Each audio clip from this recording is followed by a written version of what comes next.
Hello दोस्तों, smart agriculture classes में आप सभी का स्वागत है। आज हम अध्ययन करेंगे कृषि रसायन विज्ञान इंटरमीडिएट एग्रीकल्चर 2019 आंसर पेपर। आइए सबसे पहले हम देखते हैं प्रश्न संख्या 1, बहुविकल्पी प्रश्न।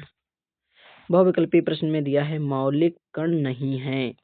नंबर 1 दिया है इलेक्ट्रॉन, प्रोटॉन, न्यूट्रॉन, पॉजिट्रॉन।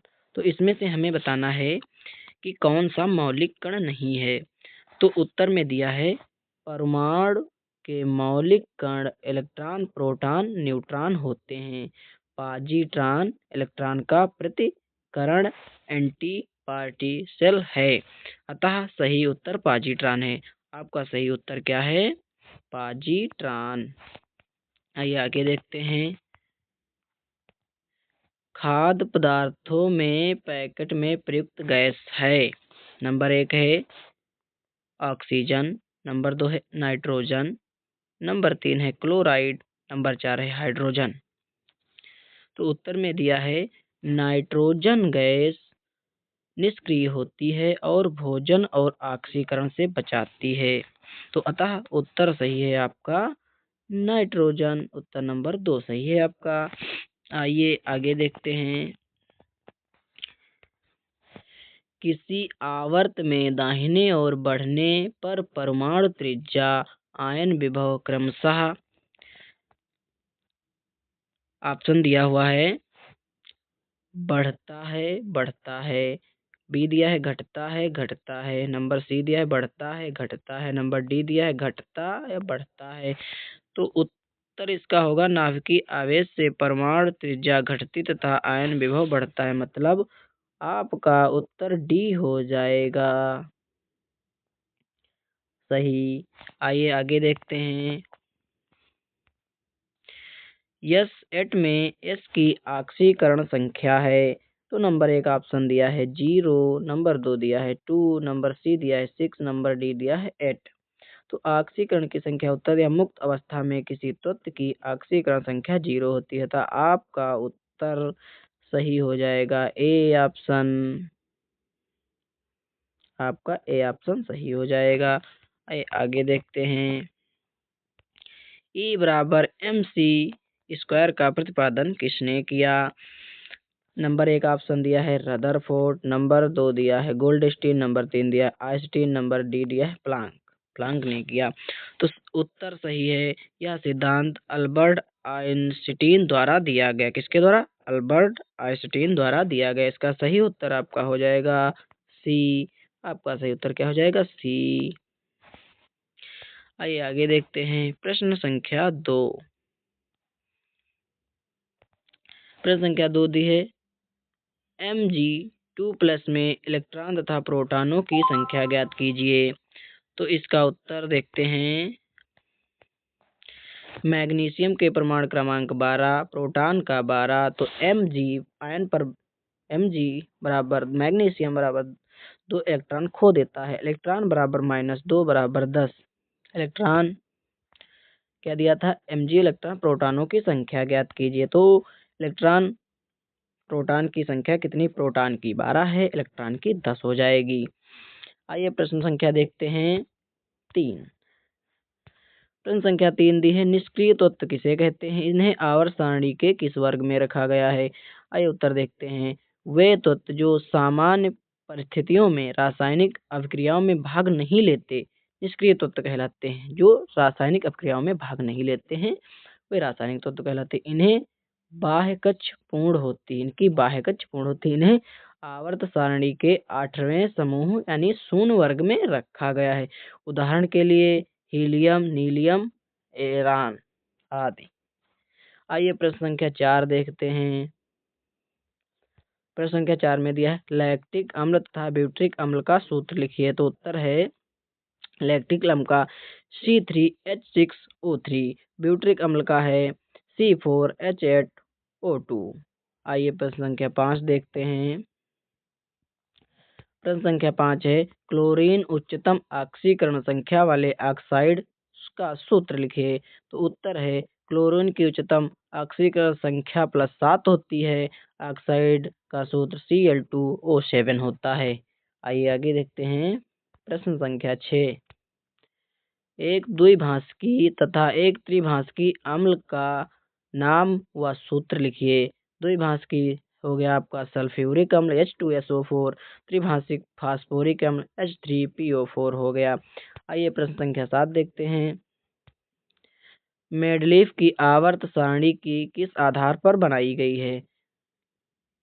अथवा में दिया है 2 क्षारीय मृदा धातुओं के नाम लिखिए। तो उत्तर है मेंडलीफ की आवर्त सारणी परमाणु भार के आधार पर बनाई गई है। क्षारीय मृदा धातुओं के नाम जो लिखने थे हैं क्षारीय मृदा धातु मैग्नीशियम और कैल्शियम हैं, ये हैं। आइए देखते हैं प्रश्न संख्या 8। अमोनियम क्लोराइड का जलीय विलयन अम्लीय क्यों होता है? उत्तर है NH4Cl। जब अमोनियम से क्रिया कराई जाती है तो क्लोराइड निकलता है। NH4+ का आयन से जल अभिक्रिया पर H+ का आयन देता है, इसी कारण विलयन अम्लीय होता है। प्रश्न संख्या 9 देखते हैं। सुक्रोज के जल अपघटन का समीकरण लिखिए। उत्तर है C12H22O11 + H2O से जब जल से क्रिया कराई जाती है तो C6H12O6 + C6H12O मतलब ग्लूकोज और फ्रक्टोज बनता है जब जल से क्रिया कराई जाती है। प्रश्न संख्या 10 देखते हैं। 4 ग्राम H2O को जलाने पर O2 की मात्रा तथा जल की मात्रा ज्ञात कीजिए। तो 2H2O + O2 से 2H2O 4 ग्राम H2O के लिए O2 बराबर 32 G, H2O बराबर 36 ग्राम आपकी मात्रा होगी। जल की मात्रा 36 ग्राम होगी, ऑक्सीजन की मात्रा 32 ग्राम होगी। आइए आगे देखते हैं। उदासीनीकरण क्रिया को उदाहरण सहित समझाइए। उत्तर अम्ल और क्षार की अभिक्रिया से लवण एवं जल बनने की क्रिया उदासीनीकरण कहलाती है। मतलब अम्ल और क्षार की अभिक्रिया से लवण एवं जल बनने की क्रिया उदासीनीकरण है। उदाहरण में नीचे दिया है HCl+ सोडियम हाइड्रोक्साइड से जब क्रिया कराई सोडियम क्लोराइड तथा जल बनता है। आइए आगे देखते हैं। प्रश्न संख्या 12। एवोगैड्रो की परिकल्पना लिखिए तथा 2 उपयोग लिखिए। उत्तर है समान ताप व दाब पर आयतन की गैसों में अणुओं की संख्या समान होती है। उपयोग है इसके अणुभार निर्धारण, गैसीय समीकरणों में प्रयोग। प्रश्न संख्या 13 दी हुई है। प्रयोगशाला में क्लोराइड गैस का निर्माण एवं H2O से क्रिया लिखिए। प्रयोगशाला में क्लोराइड गैस का निर्माण तो दिया हुआ है MnO2 से जब क्रिया HCl हाइड्रोक्लोरिक की क्रिया कराई जाती है तो मैग्नीज क्लोराइड एवं H2O+ क्लोराइड निकलती है। जब जल से क्रिया क्लोराइड की कराई जाए तो हाइड्रोक्लोरिक 2 अणु बनाता है हाइड्रोक्लोरिक क्लोराइड, और जब SO2 सल्फर से क्लोराइड के सल्फाइड क्लोराइड बनाता है। आइए देखते हैं प्रश्न संख्या 14। निम्नलिखित पर ऊष्मा के प्रभाव का वर्णन कीजिए। नंबर 1 है सोडियम का बाइकार्बोनेट, नंबर नाइट्रिक अम्ल, नंबर 3 है पोटेशियम नाइट्रेट। आइए उत्तर देखते हैं। ऊष्मा पर जब क्रिया करें ऊष्मा का प्रभाव रासायनिक पदार्थों की प्रकृति, संरचना, उनके गुणों को बदल देता है। अनेक रासायनिक यौगिक ऊष्मा देने पर अवघटित होकर नए पदार्थों का निर्माण करते हैं। नीचे दिए गए यौगिक पर ऊष्मा के प्रभाव का विस्तृत वर्णन निम्न प्रकार है। आइए देखते हैं। सोडियम बाइकार्बोनेट पर ऊष्मा का प्रभाव। सोडियम बाइकार्बोनेट का रासायनिक सूत्र होता है NaCO3। यह एक सफेद रंग का क्रिस्टलीय ठोस पदार्थ है जिसे सामान्यतः खाने के सोडा, बेकिंग सोडा कहा जाता है। ऊष्मा का प्रभाव। जब सोडियम बाइकार्बोनेट को गर्म किया जाता है तो यह अस्थिर होने के कारण अपघटित हो जाता है और सोडियम कार्बोनेट जल तथा कार्बन डाइऑक्साइड गैस बनाता है। इसका रासायनिक समीकरण है 2NaHCO3 से Na2CO3 plus H2O plus CO2 carbon डाई गैस निकलती है बाहर। व्याख्या इसकी है, किसी अपक्रिया में कार्बन डाइऑक्साइड गैस निकलती है जिसके कारण आटा या केक फूल जाता है। यही कारण कि बेकिंग सोडा सोडियम बाइकार्बोनेट का उपयोग किया जाता है। उपयोग बेकिंग पाउडर बनाने में, अग्निशामक यंत्रों में, अम्लता दूर करने में, प्रयोगशालाओं में CO2 गैस बनाने में। नहीं और नाइट्रिक अम्ल पर ऊष्मा प्रभाव। नाइट्रिक अम्ल का रासायनिक सूत्र NHNO3 है। यह एक प्रबल अम्ल शक्तिशाली ऑक्सीकारक है। ऊष्मा का प्रभाव, नाइट्रिक अम्ल गर्म करने पर अपघटित होकर नाइट्रोजन ऑक्साइड जल तथा ऑक्सीजन देते हैं। रासायनिक समीकरण 4NHNO3 4NO2 plus 2H2O plus O2 oxygen. व्याख्या, उत्पन्न NO2 नाइट्रस ऑक्साइड गैस भूरे रंग की होती है। यह अपक्रिया दर्शाती है नाइट्रिक अम्ल ऊष्मा प्रभाव से अस्थिर हो जाते हैं। नाइट्रिक अम्ल धातुओं एवं धातुओं दोनों के साथ अपक्रिया करता है। इसका उपयोग उर्वरक निर्माण में, अमोनियम नाइट्रेट, विस्फोटक पदार्थों के निर्माण में, धातुओं की सफाई में, प्रयोगशाला में ऑक्सीकारक के रूप में। आइए आगे देखते हैं। पोटेशियम नाइट्रेट का ऊष्मा पर प्रभाव। पोटेशियम नाइट्रेट का रासायनिक सूत्र होता है KNO3। इसे सामान्यतः सोरा कहा जाता है। ऊष्मा पर प्रभाव, पोटेशियम नाइट्रेट को गर्म करने पर अपघटित होकर पोटेशियम नाइट्रेट तथा ऑक्सीजन गैस देता है। ऐसा कि समीकरण में दर्शाया गया है KNO3 व KNO2 प्लस O2। व्याख्या, इस अपक्रिया में ऑक्सीजन गैस निकलती है जिससे यह यौगिक दहन क्रिया में सहायक होता है। उपयोग उर्वरक के रूप में, बारूद एवं विस्फोटक बनाने में, ऑक्सीजन गैस की प्राप्ति में। आगे देखते हैं निष्कर्ष। ऊपर दिए गए तीनों यौगिक ऊष्मा के प्रभाव से अपघटित होकर नए पदार्थ बनाते हैं। यह अपक्रिया रासायनिक, औद्योगिक, कृषि तथा दैनिक जीवन में अत्यंत उपयोगी है। अथवा में दिया हुआ है, किन्हीं दो नाइट्रोजनी उर्वरक के सूत्र लिखिए, इनके कृषि कार्यों में उपयोग समझाइए। उत्तर दिया हुआ है, नाइट्रोजन पदार्थों के वृद्धि के अत्यंत आवश्यक तत्व है। नाइट्रोजन की कमी से पौधे की वृद्धि रुक जाती है। इसकी कमी को पूरा करने के लिए जिन उर्वरकों का प्रयोग किया जाता है उन्हें ही नाइट्रोजनी उर्वरक कहा जाता है। नीचे दो प्रमुख नाइट्रोजनी उर्वरक का विस्तृत वर्णन दिया गया है। नंबर पर 1 है यूरिया। रासायनिक सूत्र होता है CO(NH2 का होल ट्वाइस। नाइट्रोजन में प्रतिशत 46% तथा गुण सफेद रंग क्रिस्टलीय पदार्थ, जल में अत्यधिक घुलनशील, सबसे अधिक नाइट्रोजन युक्त यूरिया। कृषि में उपयोग गेहूं, धान, मक्का आदि फसलों में पत्तियों की हरियाली बढ़ाने में, उपज एवं वृद्धि हेतु। लाभ इसके हैं, सस्ता एवं प्रभावी, सभी प्रकार की मिट्टियों के लिए उपयुक्त। अमोनियम सल्फेट रासायनिक सूत्र NaHO4 2SO4। नाइट्रोजन प्रतिशत 21%, गुण सफेद रंग, ठोस पदार्थ, जल में घुलनशील। सल्फर भी उपलब्ध कराता है। अमोनियम सल्फेट जो होता है यह सल्फर भी उपलब्ध कराता है।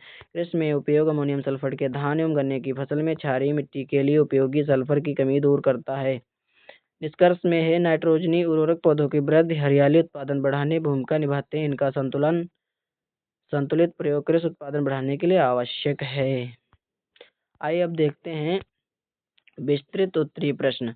एथेन गैस के निर्माण की प्रयोगशाला विधि नामांकित सचित्र वर्णन कीजिए। एथेन पर O2 गैस की अपक्रिया का रासायनिक समीकरण लिखिए।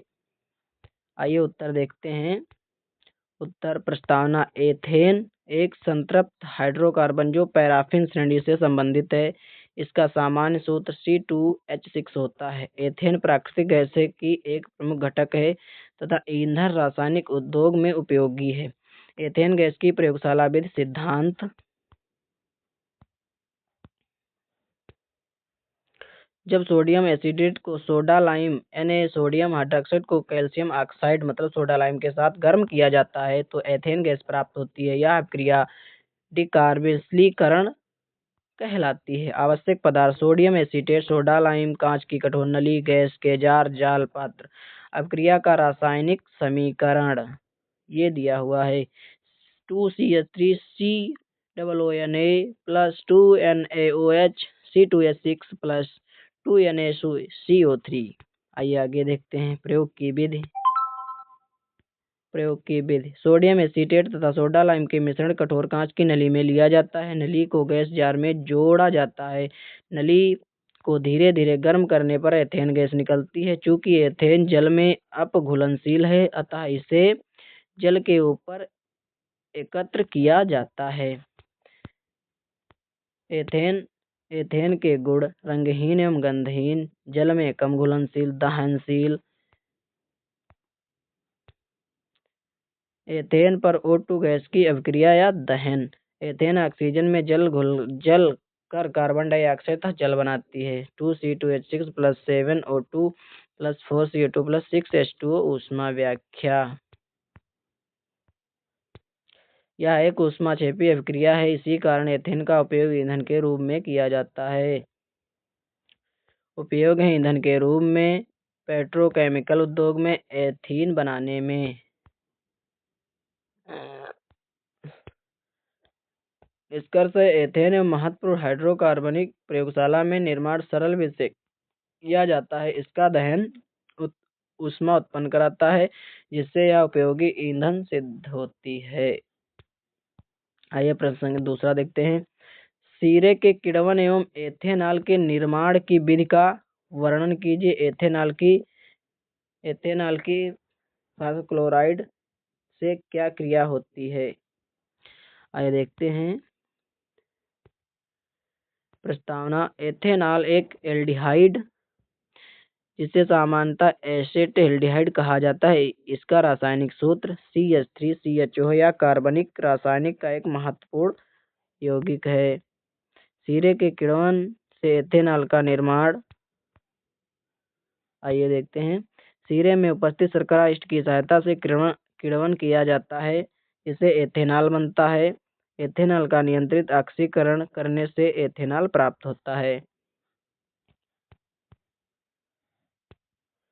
चरण नंबर 1 किण्वन। C6H12O6 2C2H5OH plus 2CO2। चरण नंबर 2 ऑक्सीकरण। C2H5OH O CH3CHO plus H2O। Ethanol के गुण रंगहीन, तीक्ष्ण गंध वाला द्रव, जल में घुलनशील, एल्डिहाइड सामूहिक की उपस्थित।